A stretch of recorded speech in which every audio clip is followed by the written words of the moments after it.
The following program is a West Tennessee PBS special presentation made possible through the generous financial support of viewers like you.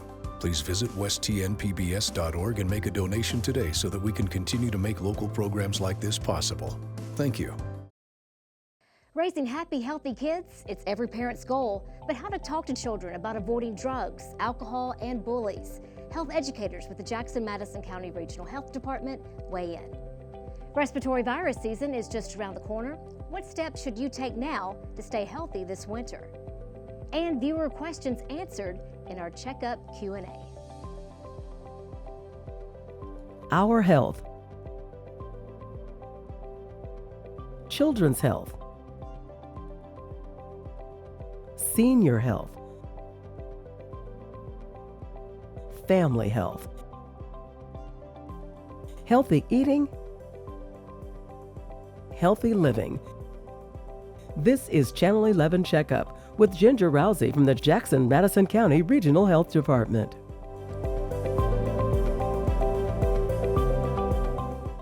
Hi, I'm Ginger Rousey. Thank you for joining us for this edition of Channel 11 Checkup, a show that focuses on the health of our community.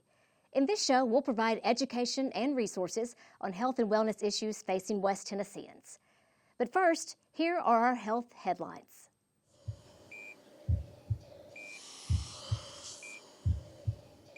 Everyone 6 months and older should receive an annual flu shot, ideally by the end of October. Flu activity typically peaks between December and February. Remember, it takes a couple of weeks for your immune response to develop after getting a shot, so getting vaccinated in the fall can lower your chances of getting the flu and can help some of the more serious outcomes. To drive home that point, here are a few numbers to consider. The CDC estimates that during the 2021-2022 season, flu vaccination prevented nearly 2 million flu illnesses, around 1 million medical visits, 22,000 hospitalizations, and almost 1,000 flu-related deaths. Anyone can get sick with the flu. Typically, children and people 65 and older are most at risk of developing serious complications. The best way to protect babies who are too young to be vaccinated is to make sure the people around them are vaccinated. The Jackson-Madison County Regional Health Department is currently taking appointments for flu vaccines. Call 731-423-3020. However, if you would like the flexibility to just drop in, the Health Department is hosting a one-day walk-in flu clinic on Tuesday, October 15th. This is part of Tennessee's Fight Flu initiative. Health departments across the state will be providing walk-in free flu shots at more than 100 locations.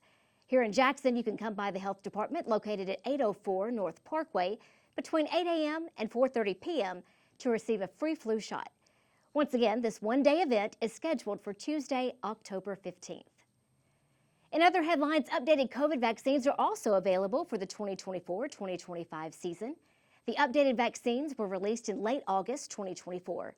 The CDC recommends everyone get one updated vaccine, especially if they are 65 or older, are living in a long-term care facility, or have never had a COVID vaccine. If you had COVID recently, you are advised to wait 3 months after you recover before getting an updated shot. If you need COVID tests, every U.S. household is eligible to receive 4 free COVID tests. You can order online at covidtest.gov. And finally, despite all the Halloween candy many of us plan to consume on the 31st, October is National Dental Hygiene Month. Unfortunately, while tooth decay is preventable, it is very common, especially in children. The Health Department's school-based dental hygienists remind parents to schedule dental visits for your kids. Teach them to brush and floss daily and avoid excessive sugar in their diets. Parents can also take advantage of free dental sealants applied through the school-based preventive dental program.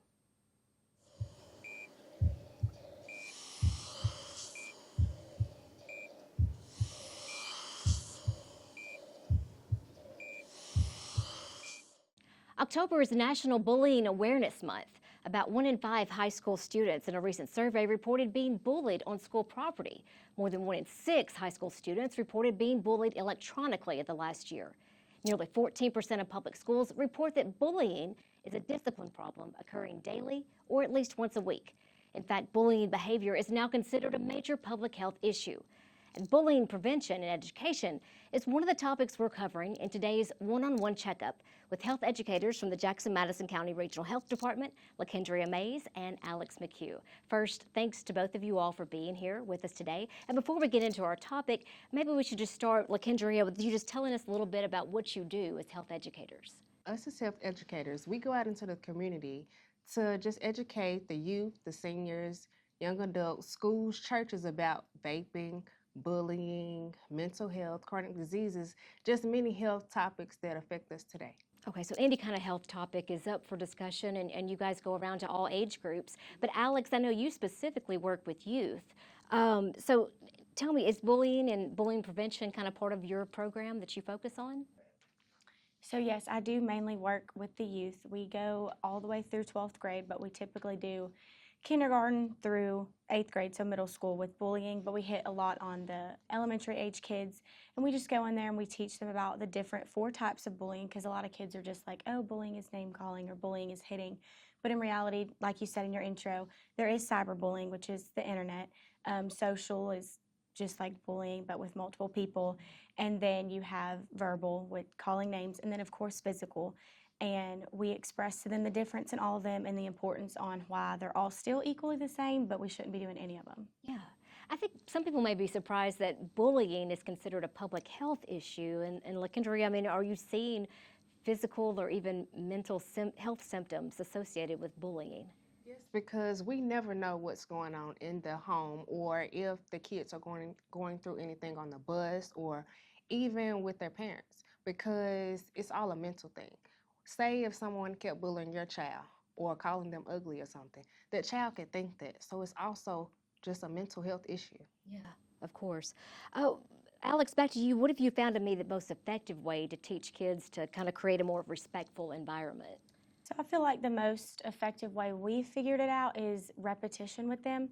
So like I said, when we do go into schools, we tell them the 4 different types, but every time we hit on one, they'll repeat it back to us, and then we'll hit on the second one, but they'll repeat the first and the second with us. And then once we get done teaching them about all 4, they'll repeat it back to us, but then we get to bring them up with us at the front, and we're like, hey, this is what this looks like. So we'll teach them what social bullying looks like in a certain setting and cyberbullying, and we just teach them, and then they learn to repeat it back to us. And then we also let them make a pledge at the end and get like a little bracelet that says, be a buddy, not a bully. Yeah, so really more kind of helping kids identify what bullying is, the different ways it looks, and how are kids reacting to the pledge? So at first they're like, oh, okay, cool, but then when you tell them they get a bracelet, I mean, all kids like getting bracelets. Everyone likes free stuff, right? Yeah. So they get excited, and then they're like, yeah, we should be nice to people, even though we all are different in different ways. All right. What about parents? LaKendria, what do parents need to know about bullying in these days and age? I think that parents need to ask their child when they get from school, ask them, how was your day? Is it something that I need to know? Even sometimes check their phones. Don't go too much, but ask them. If it's anything that's going on, call the school, ask them what's going on. Like, be involved in their child's life. Your child might say no, it's nothing, but pay attention to their actions. Yeah. So keeping those communication lines open, and I guess following that gut instinct as parents that we all have. Something may not be right. I want to shift gears just a little bit and bring up another topic that's really greatly affecting youth right now, and that's nicotine use, specifically vaping. LaKendria, do you think most adults would be surprised at how much youth are vaping these days? I think they would, because most parents don't know. They might think, oh, it's just that big thing. But vapes come in different sizes and shapes, and the one that we see most often is the one that looks like a USB, but most, they even have the ones that go in a hoodie. They also look like pens. That's still right. You can even hide them in brushes. So I think parents would be surprised at what their child is doing, if they've tried it or if they even thought about it. Yeah. What are the health implications for vaping, Alex, especially for kids? So kids, and typically we're hitting at middle and high school with this, a lot of these kids are active in sports. And so these kids are just like, oh, it's just vapor and it tastes good. And well, no, there's chemicals actually in it. And it is nicotine in there. It's affecting their lungs and affecting their brain development and all this stuff. So when they're running during practice or just hanging out with their friends, they can get short of breath. Their brain can start getting foggy about certain things. Their heart gets to racing.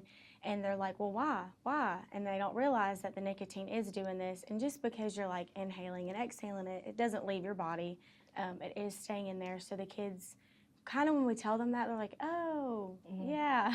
So something they don't really think Yeah. about on their own. And then secondhand smoke, I'm imagining, or secondhand vapor, I imagine has an effect as well? Yes, actually, secondhand is worse than smoking a vape, and children don't realize that. So we have to go in and explain to them, like when you're in a car with someone, they're smoking or they're vaping, and they have the windows rolled up, you're actually inhaling that vapor or that tobacco as well.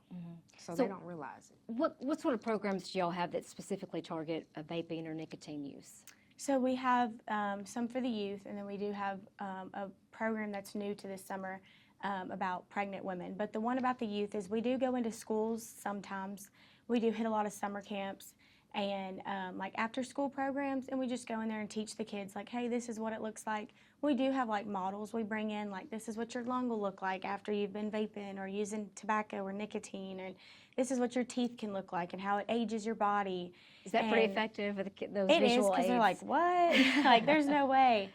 But the one we have for adults, you currently do have to be pregnant, and it is 4 sessions that they come in, and it's if you want to quit using tobacco, nicotine, all that.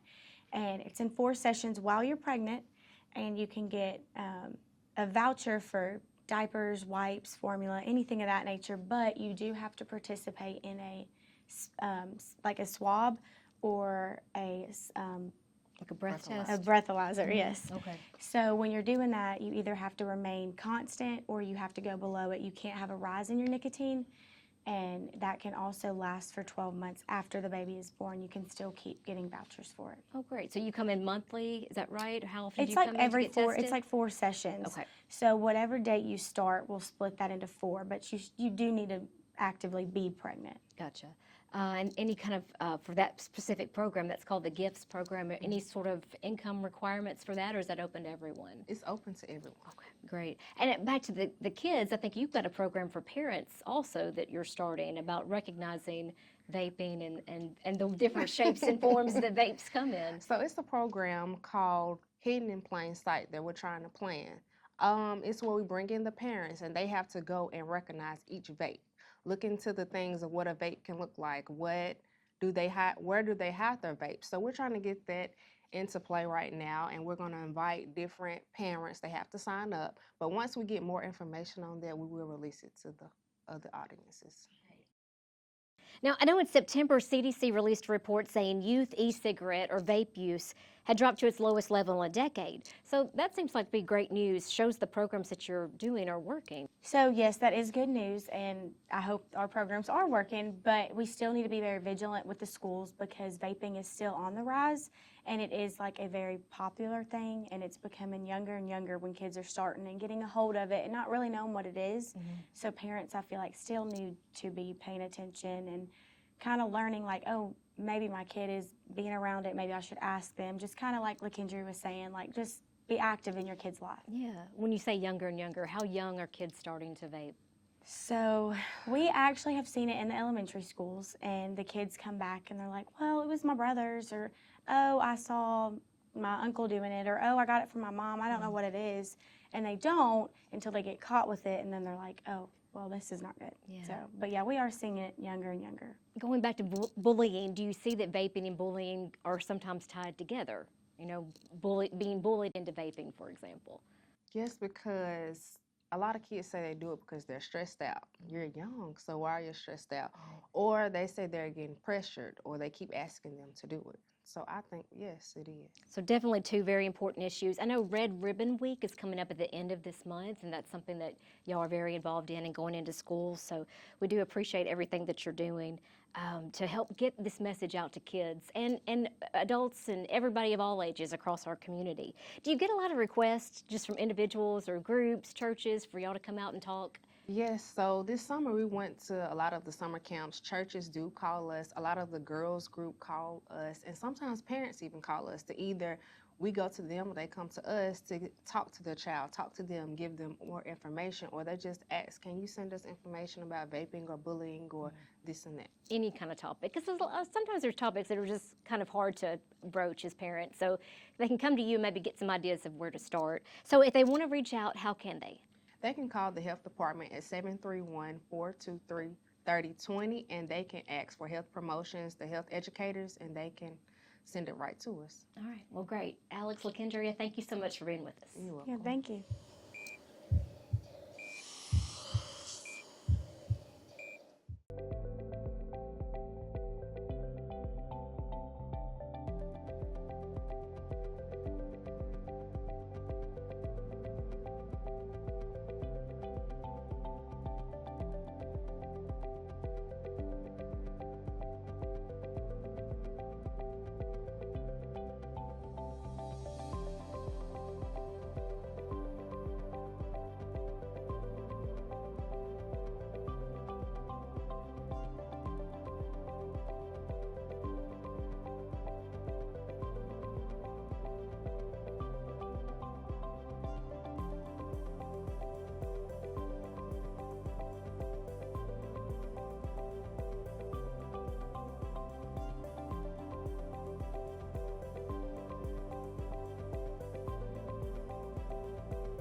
It's now time for a segment we call Checkup Q&A.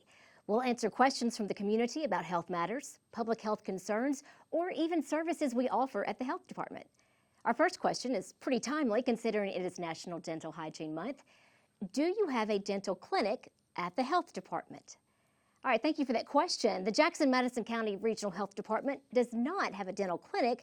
However, the West Tennessee Regional Office, which serves the outlying counties, does have a dental clinic, and it is located at 295 Summer Street in Jackson.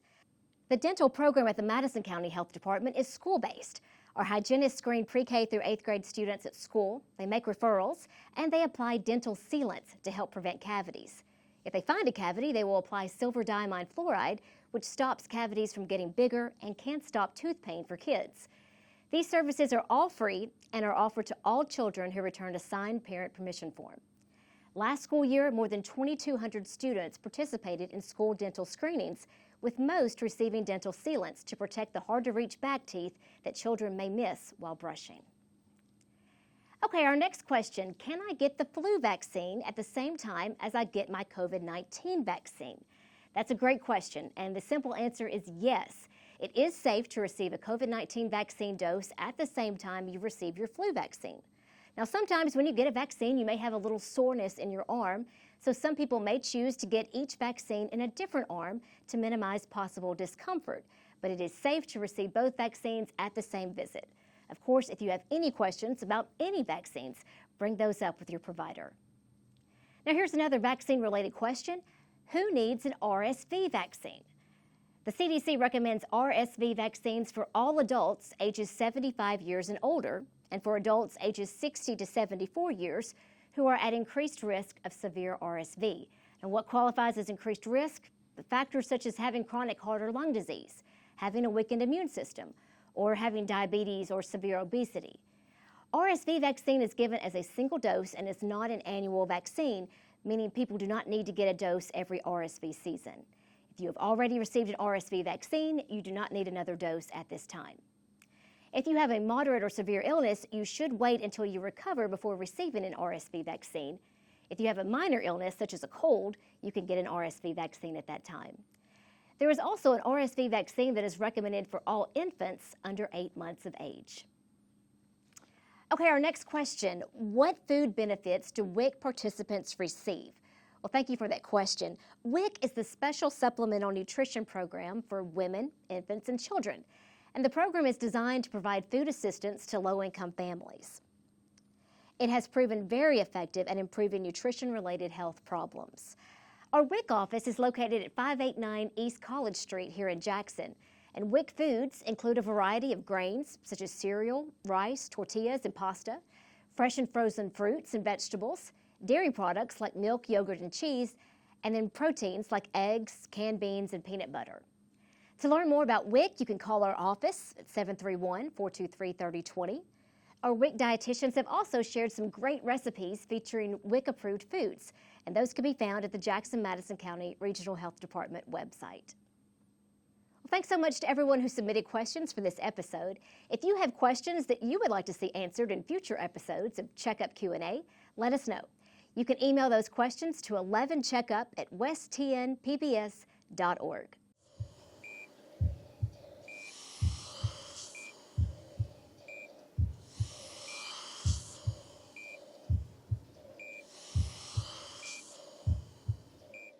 Recipes brought to you from the Woman, Infant, and Children program. Today we are making chicken fajitas. Start with your seasonings. 1 teaspoon chili powder, 1 teaspoon garlic powder, 1 teaspoon ground cumin, 1 teaspoon oregano, 1 teaspoon paprika, 1 teaspoon salt, 1/4 teaspoon pepper. You could also use a store-bought mix. If you cook a lot and keep these spices on hand, you'll save money making your own mix. If you don't cook a lot, it may be cheaper to buy a mix, and that's okay. Next, slice half an onion, 1 large bell pepper, and 2 boneless, skinless chicken breasts. Toss chicken in seasoning. Heat 1 tablespoon of oil in your pan. Add all sliced ingredients and cook for 10 minutes. Finally, serve it on a tortilla with your favorite toppings. For more budget-friendly recipes, visit the Jackson-Madison County Health Department website.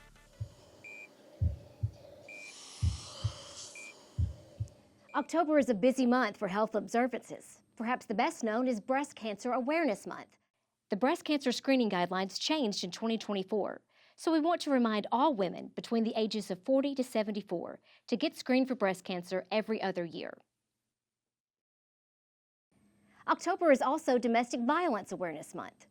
Nearly 1 in 4 women and 1 in 7 men have experienced severe domestic violence in their lifetime. The National Domestic Violence Hotline was created to help victims of abuse. Call 1-800-799-SAFE or text the word START to 8878. October 21st to the 25th is National School Bus Safety Week. The school bus is one of the safest modes of transportation, but illegal school bus passing poses a significant threat to the thousands of children in our area who line up for the bus each day. So if you see the school bus stop arm, it's time to stop. Racing past the arm puts young lives in jeopardy. October 10th is World Mental Health Day. Good mental health is an important part of our overall health and well-being, allowing us to cope with challenges, connect with others, and thrive throughout our lives. And finally, while not entirely health-related, October is Adopt a Shelter Dog Month. Multiple studies have shown that spending time with dogs does wonders for your well-being.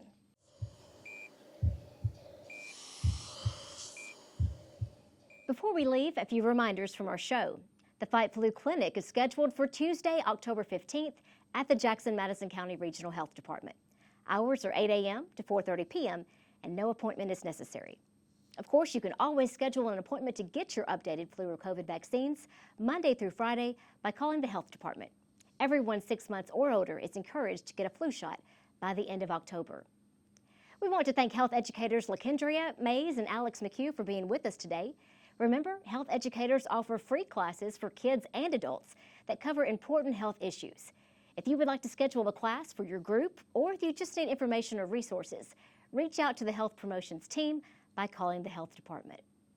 And don't forget, if you have questions about public health matters or services offered at the Health Department, we'd like to hear from you. Send us your questions and we'll get them answered in our Checkup Q&A. That email is 11checkup@westtnpbs.org. And finally, we'd like to thank you for joining us in our inaugural episode of Channel 11 Checkup. I'm Ginger Rousey. Thanks for being with us, and we'll check in next time.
The program you've been watching was made possible through the generous financial support of West Tennessee PBS viewers like you. Please visit westtnpbs.org and make a donation today so that we can continue to make local programs like this possible. Thank you.